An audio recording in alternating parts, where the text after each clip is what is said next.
पियर सड़िया हम तो मंगनी पियर सड़िया सुटवा काहे ले आईनी है।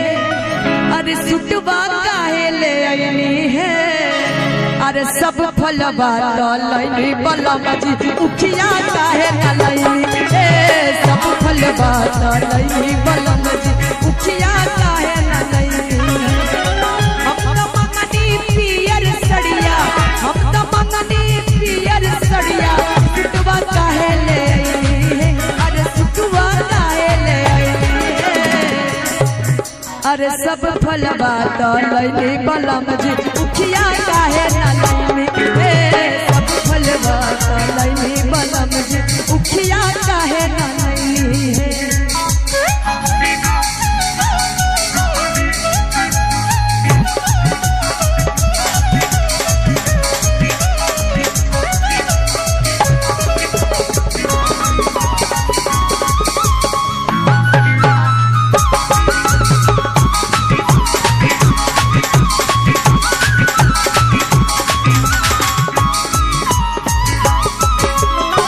छपरा कहानी करी बजरिया पटना गईनी सवरिया है। अरे पटना गईनी सवरिया है।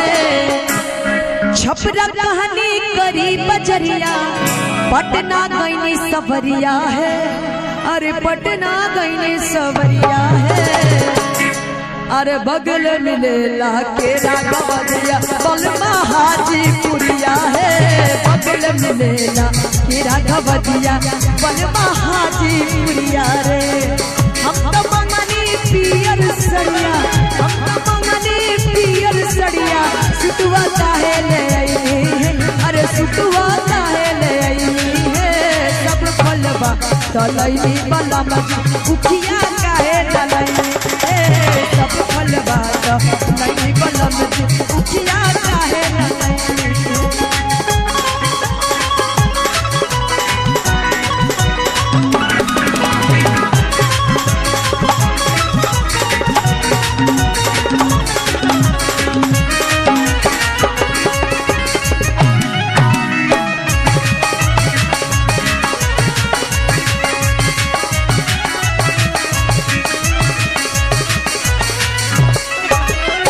हम तो मंगनी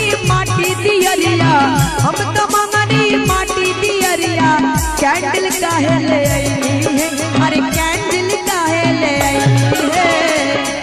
हम तो मंगनी माटी दियरिया हम तो मंगनी माटी दियरिया कैंडल काहे ले आईनी है। अरे कैंडल काहे ले आईनी है। अरे सब हसेला तोहे बलम जी रउआ तो बानी अनारी है।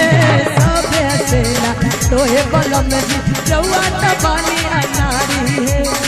हम तो मंगनी पियर सड़िया हम तो मंगनी पियर सड़िया सुटवा काहे ले आईनी है।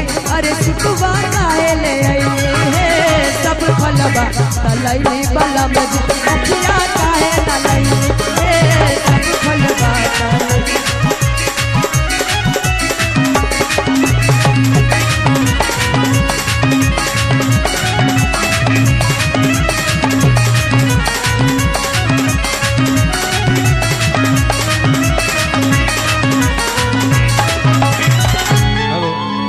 बहुत शुक्रिया। बोलिए छठी मैया की।